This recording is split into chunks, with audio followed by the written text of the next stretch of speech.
Is your trucking business struggling in the slow economic conditions? On today's episode of Driven Too Far, we've got Mike Hosted with ATBS, and he's going to give us 4 tips how to maintain profitability in the slow market. Hello, I'm Andrew Winkler, and this is Driven Too Far, the truth about trucking, a podcast that helps over-the-road truck drivers balance career and family. Hey, today on the podcast, I'm joined by Mike Hosted of ATBS out of Golden, Colorado. How you doing today, Mike? I'm doing great. Thanks for having me, Andrew. Hey, I'm excited about this one. We've been working as partners with ATBS for quite a few years now, so hopefully we've got some great information here, and I think we're going down a path where we're going to try to find some tips for independent contractors and how to stay profitable in a down market. Does that sound like a good path? It does. Yeah, it's been a tough market for the last 14 months here, and I think there's a lot of people that are struggling, coming out of the good times, and I think there's a lot of things that individuals can do to change their daily habits and put more money in their pocket. Well, where would you start with that? If you had a new contractor sign up with ATBS, kind of where does that process start, and how do you educate them a little bit?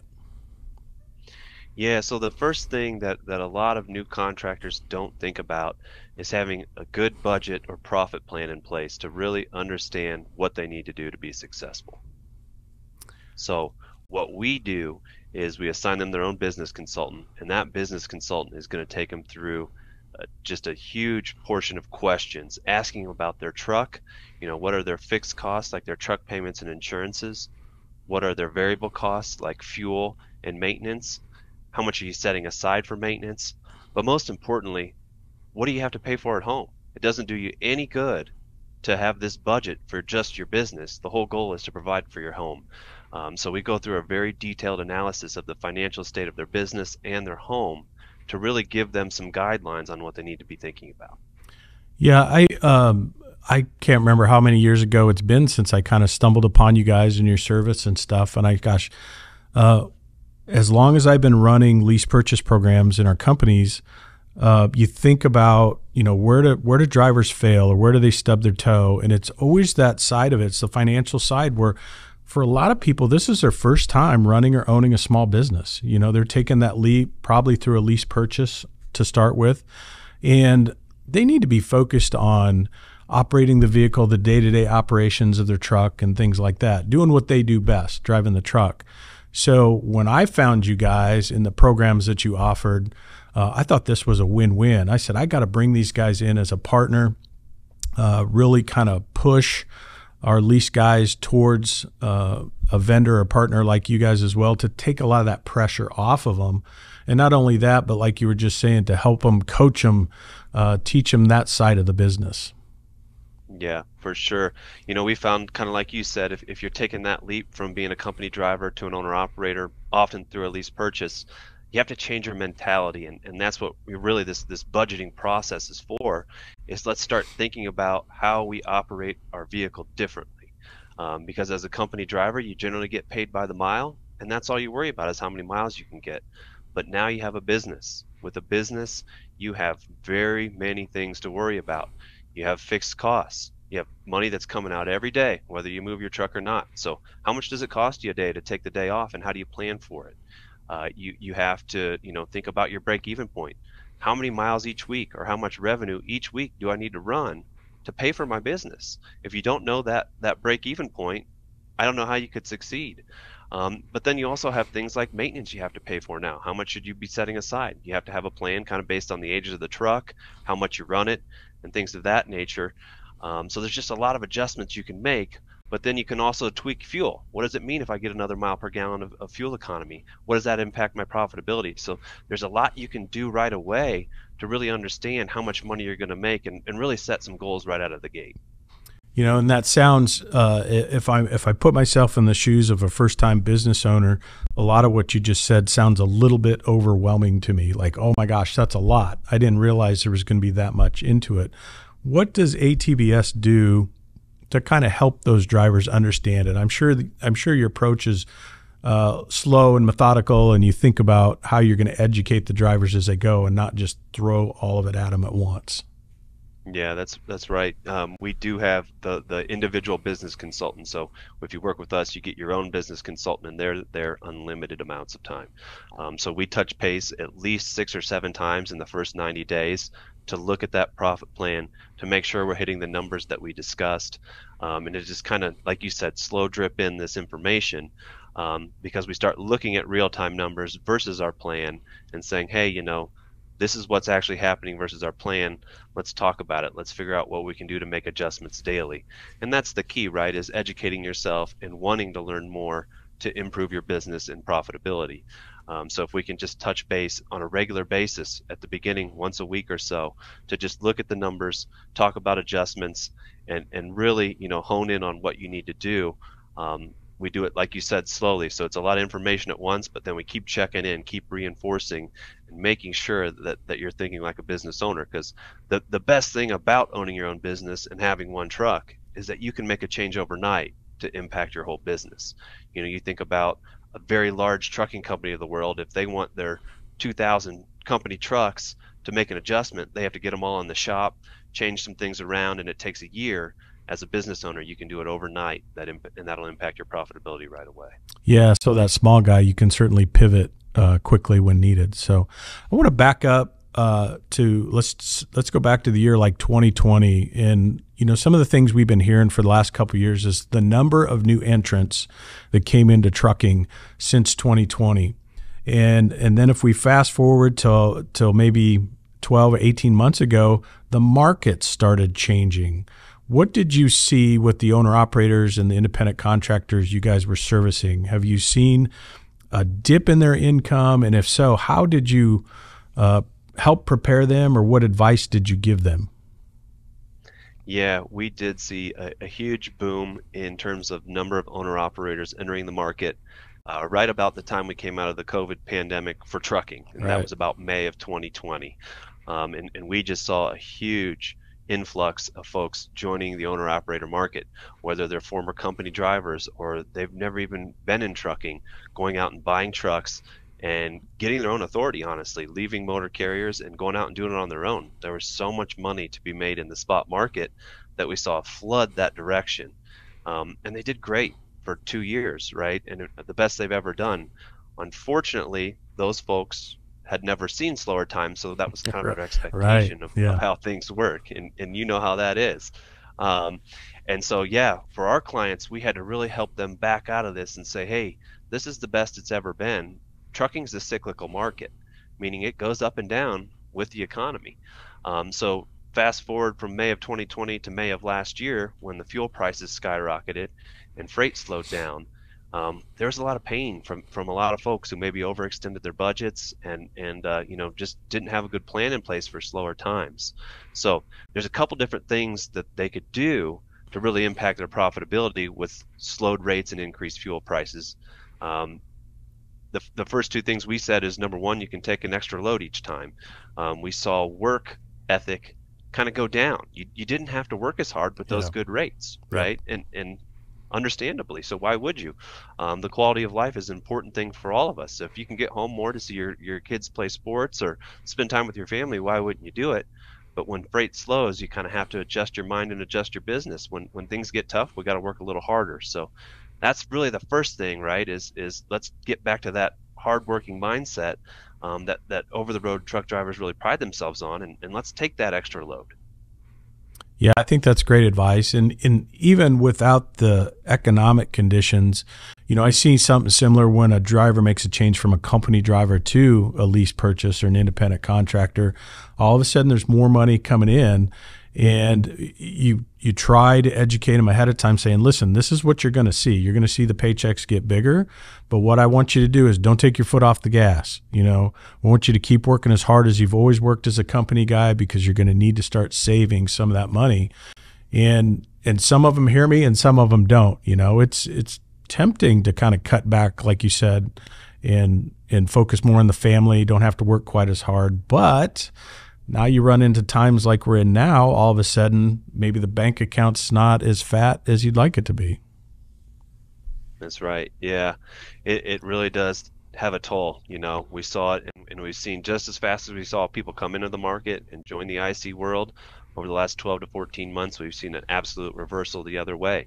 People selling their trucks, turning in their trucks in a lease purchase deal, and going back to being a company driver because they just didn't switch their mindset, and it wasn't easy, right? It was easy before, and now it's not easy. And if you want to own your own business, there's bits and stretches where it's not easy. That's part of the American dream, though, right? Is you got to make sure you're willing to put the work in through good times and bad. And if you can succeed in the bad times, the market always turns around, and you can really succeed in the good times. So one interesting thing that we tell our clients, and we've got all kinds of blogs and things like that about it, but taking that one extra load right now can make such a difference in your profitability.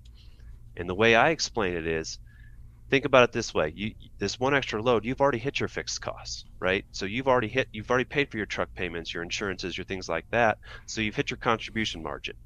And that means that extra load, that one more load a month or two more loads a month, is almost pure profit, because all you're doing is paying your variable costs.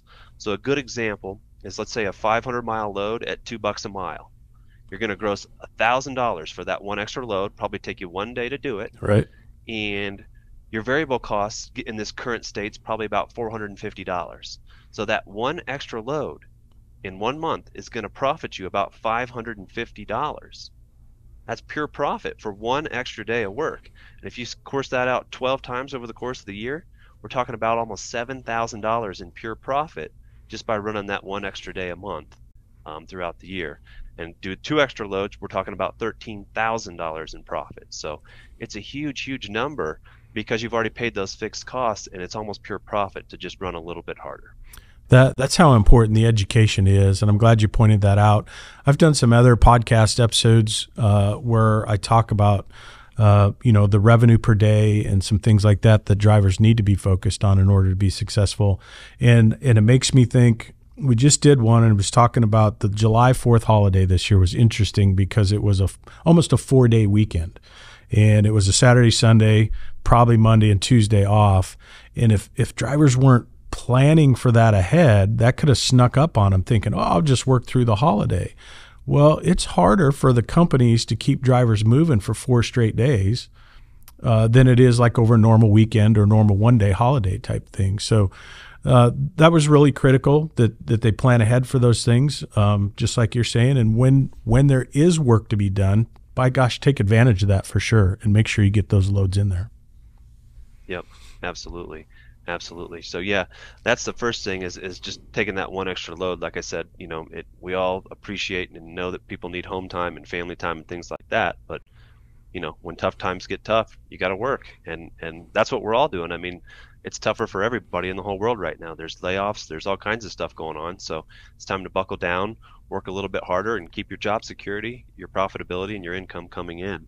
So that's the first thing we tell people. And then the second thing, everybody gets beat over the head with it, but it's still so important. It's what's your biggest cost and how do you control it? It's your fuel. It's the number one cost for trucking. But it's the one you can control the most with habits, with technology, with just slowing down a little bit, you name it. But the cost of fuel is still high, but it's the one you can control the most. So there's a lot of research out there about what you can do, but really what we tell our clients is the difference between 6 miles per gallon and 7 miles per gallon is anywhere between $8,000 and $10,000 in fuel cost in the course of the year.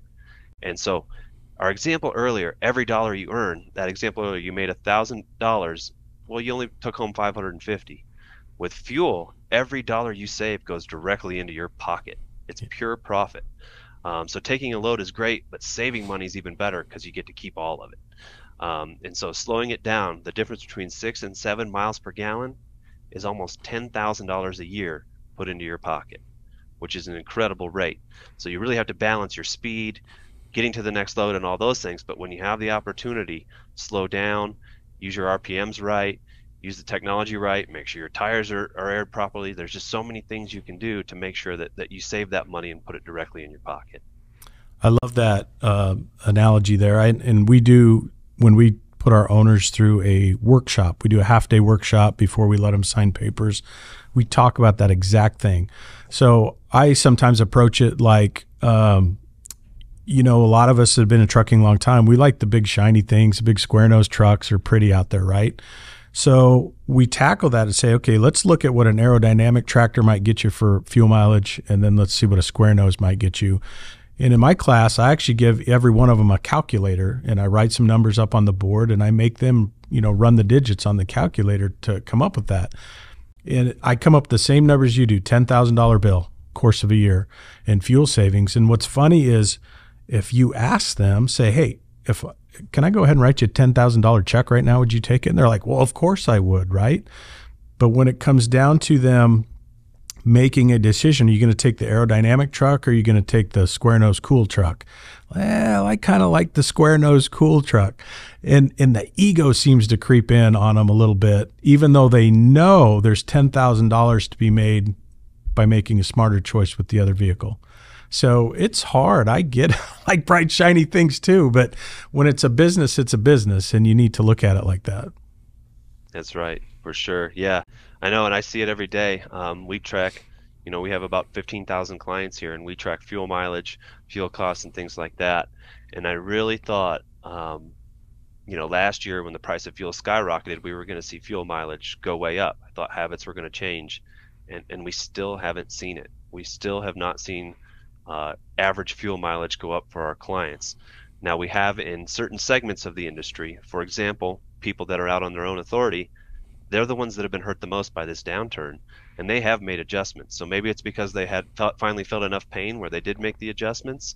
But overall, we haven't seen a big adjustment. And I spend a lot of time on interstates traveling and things like that. And I mean, I get passed on the interstate by trucks all the time. So in a four-wheeler. Right. So Yeah. it's kind of bewildering to me, especially as an owner operator, that you wouldn't take the time to slow it down, save that money and put it in your pocket. Well, and the argument from the driver's side too is, speed's always been a topic. Even if you're in a company truck, what's the governed speed on the trucks? And the driver a lot of times wants to make the argument, yeah, but if I could drive this fast, I'll get to destination a little bit faster. I can get a few more miles in by the end of the week is kind of their thought process.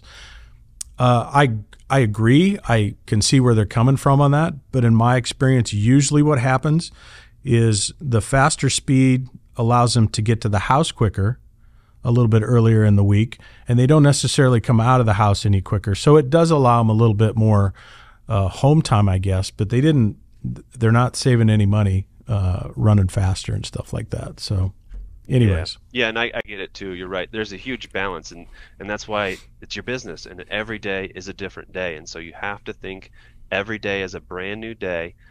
How do my hours of service look? What does it mean if I slow down today or speed up a little bit to get to my next load? You really have to think every single day about what your goal is, how far you need to go, and how fast you need to go to be able to get there.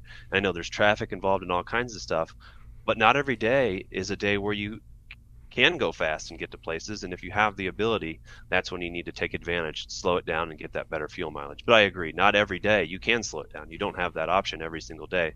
But you have to think every morning, do I have that option today? And if you do, you need to take that option. Take advantage of it. Because like you said, it's just keeping dollars in your own pocket. You're not blowing them out the stack, so to speak. So, I'm curious, what is, you guys, like you said, you manage 15,000 clients, and I'm sure you've seen some great success stories, but I'm sure you've seen some failures over the years too. What's the number one failure you see? It's maintenance, and it's not even close. Major mechanical failure is the number one cause of independent contractor failure for us and for pretty much every fleet we work with.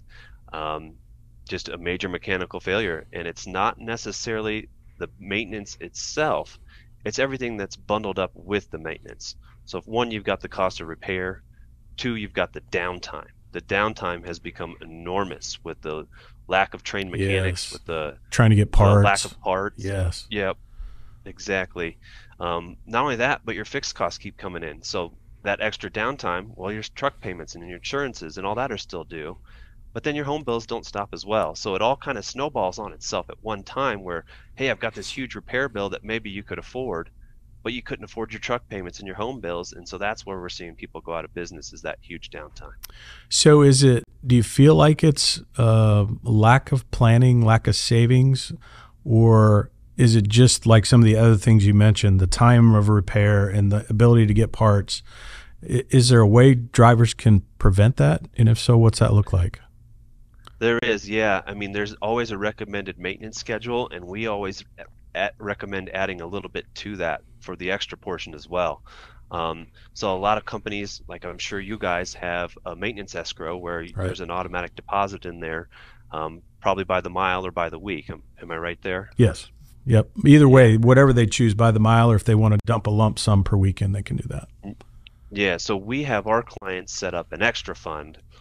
Generally speaking, we recommend it to set up an extra fund on top of their company-sponsored maintenance plan, because there's always problems in running a business, especially one where you're operating a heavy piece of machinery that's going to break down, especially if it's used and getting older. And so we always recommend a separate savings fund just for these situations. One, you got to set money aside for your taxes, right? And so let's do that right away. But let's pad that and let's set aside a little bit more for these major mechanical failures. That way we can dip in, make sure we have those funds for our home bills, for our fixed costs, whatever it may be, because the next thing you know, you're behind and you're in a negative settlement and you're taking cash advances, and it's just so hard to get out of that cycle. But if you plan ahead and save extra on top of your maintenance fund for your taxes and your home bills, then you're padded from that and you're going to get through unscathed. Yeah, and that's a story I heard from one of my own drivers early on when I started with chief carriers, and this guy was just doing way better than everybody else. And I finally just pulled him aside and I said, "Listen, I got to know what you're doing, because I think your success story, and I want to be able to share that with some of the other drivers that may be struggling a little bit." And he just told me, he goes, early in my career when I started this, I knew I had to put some savings away and I had to build that up. So here's a driver talking to me. He's got 50 grand in the bank. So when freight ebb and flows and goes down, he's not worried. He's not stressed.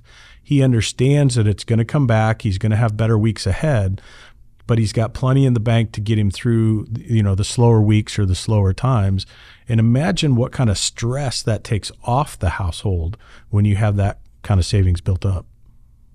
Yep, exactly. I mean, that when you hear financial advisors, they talk about emergency funds for a personal life, and you need one for your business too, because it impacts your personal life. So you really have to be almost double padded on your personal life to make sure that your business stays afloat, because it does pay for everything else as well. So having that emergency fund, not only for the repair itself, but for your home bills, is going to make life, like you said, considerably more comfortable, less stressful, and just going to put you in a really good place. So it's just key when you get started to save up, save up, save up, get to that certain point and have a plan. Where do I need to be that comfortable? And then save and save and run hard, get good fuel mileage till you get there. And then you can start to operate your business differently, because you have that padding, and you can start to take more time off and do those types of things. But, starting a business, it's hard work. So you work your butt off until you get comfortable, and then you can start to run your business more comfortably and more leniently to make sure that everything's okay. I'm curious if you know the stats, but for ATBS, how many of your clients, or what percentage of your clients, are like pure independent under their own authority, and then what percentage maybe leased on to a carrier? Do you know that off the top of your head? I do. For us, we've got about 1,500 clients that are on their own authority. That has shrunk dramatically Okay. in the last year. So about 10% of our clients are out on their own authority. The other 90% are with a motor carrier. Of that 90%, it's probably 50% of those are under a company-sponsored lease purchase or a lease program of some sort, and the other 50% have their own asset, and then pull for a motor carrier. Gotcha. I would just say the average ATBS client, and when we're talking about maintenance still, the average ATBS client right now is paying about 14 cents a mile for maintenance, Okay. which is incredible. Yeah. It's really high, or about $12,000 a year, and that's just for the maintenance itself. That's not the downtime. That's not the home bills that keep coming in. So think about that on a regular basis. What does that mean? Again, it's based on the age of your truck. If you got a brand new truck that's under warranty, it's different. But if it's me, if I have a brand new truck, this is my time to save up quickly. So I'm still going to put 10 cents a mile in, even if I have a brand new truck, because that's going to build that emergency fund. It's going to pad me ahead of time. So If you've got an older truck, it's a case by case basis. But yeah, just setting yourself up right now, starting that right now if you haven't done it yet, or adjusting it right now is going to be what's going to get you through that next tough cycle, that downturn, that major mechanical failure. You guys do something cool at ATBS, and that is the profit plan, as you call it, and the monthly profit and loss statement. Will you talk a little bit about that and tell the listeners what you kind of offer there? Yeah. So we talked about the profit plan itself, or the budget we do from the beginning, where we really break down your fixed cost per day, your variable cost per mile, what it all looks like. We give you your break even point. So what do you need to generate to be successful with your business and your home? So we have that kind of like as a roadmap, right? And then the profit and loss statement that we put out monthly is more like a scorecard. So we have this plan. Well, now we're going to start taking your settlement statements, your out-of-pocket receipts for anything, whether it's a pair of sunglasses, whether it's your fuel, your repair bills, your cell phone bills, everything that's a business deduction, and we're going to put that in a profit and loss statement. And so we have this plan. Now we've got a scorecard. So let's compare it. We had this plan and we said this is what we need to do to be successful. What are we actually doing? And we look at that and say, well, we had this plan. Well, guess what? Our revenues are a little short. Our fuel costs are a little too high. What do we need to do now? What do we need to change now to make sure that we're still hitting our goals? So we really help look at that monthly financial statement to make adjustments every single month and make sure people understand that, hey, things change. The price of fuel changes.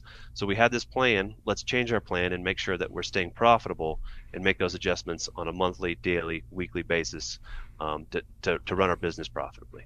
And that's where the coaching consultant comes in, right? The driver can call in and talk to their coach anytime they want, go through those profit and loss statements together, which would be a great practice, by the way, to do that and figure out, hey, where am I falling short, and what am I doing well? What do I need to do more of, and what do I need to do less of, and stuff. But the info is there if the drivers will look at it, take advantage of it, and go through that with their coach. Yep. Yeah, our most profitable clients, they look at those things on a religious basis. I mean, we send an email and say, hey, it's ready on our portal. It's a secure portal. You can get on. You can look at any month, a whole year.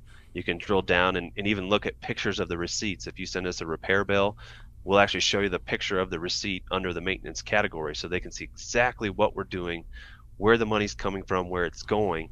And our most profitable clients look at it every month, and if they have a bad month, they're calling us saying, what's going on? What do I need to change?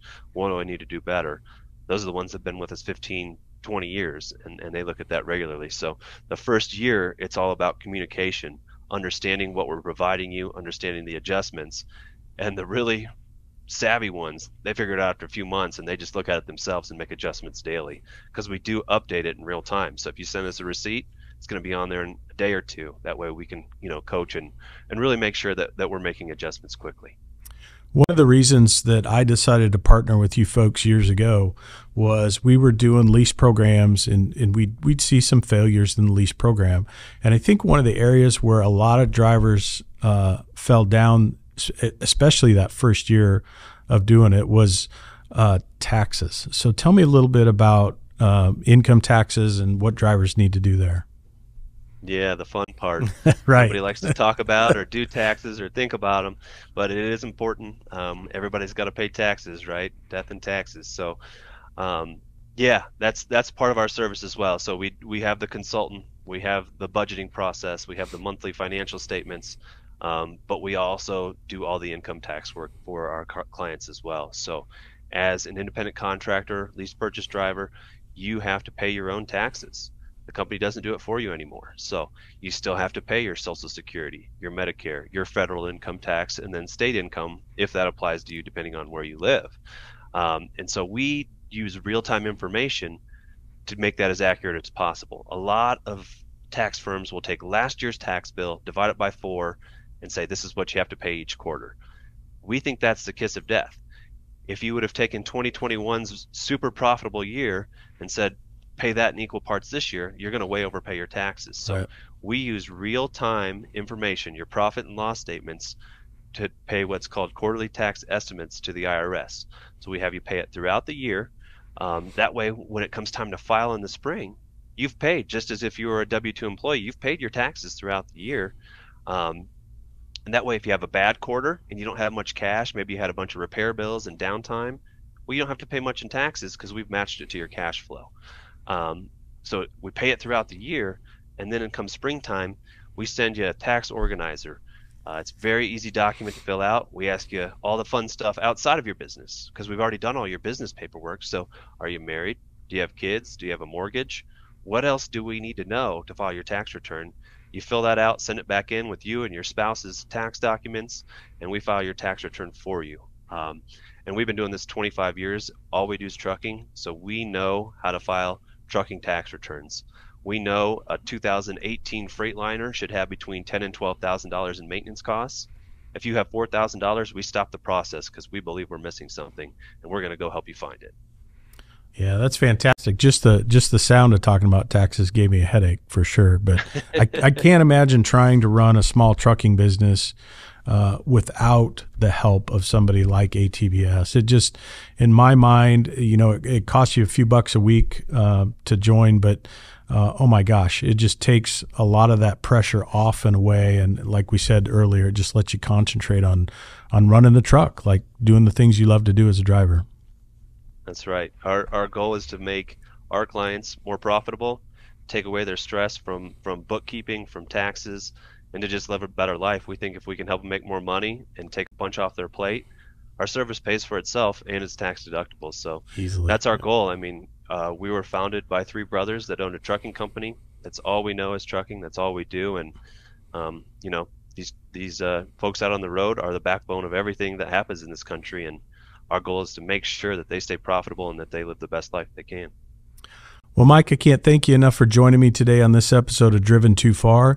If somebody's interested in finding ATBS, can you tell us how they would do that? Yeah, really easily. You can just go to atbs.com is the easiest way. Just go to our website. There's a chat function on there. You can send us a message. There's our phone number on there if you want to give us a call. Whatever you want to do to get a hold of us, just do it. But our phone number is 888-640-4829. And we can do a lot. If you have back tax issues and you need to get caught up with the IRS, if you need us to negotiate, if you want to get a LLC set up, if you want to just talk about an LLC and get some advice, just give us a call. We're here to help. Even if you don't sign up, we're happy to give you information and make sure that you're getting everything you can to be successful. A great partner in our industry. Thanks again, Mike. We appreciate you being on the show. Hey, thanks, Andrew. All right. Good to see you. Take care. Thanks again for joining us on this episode of Driven Too Far. Don't forget to hit the subscribe button so you never miss an episode.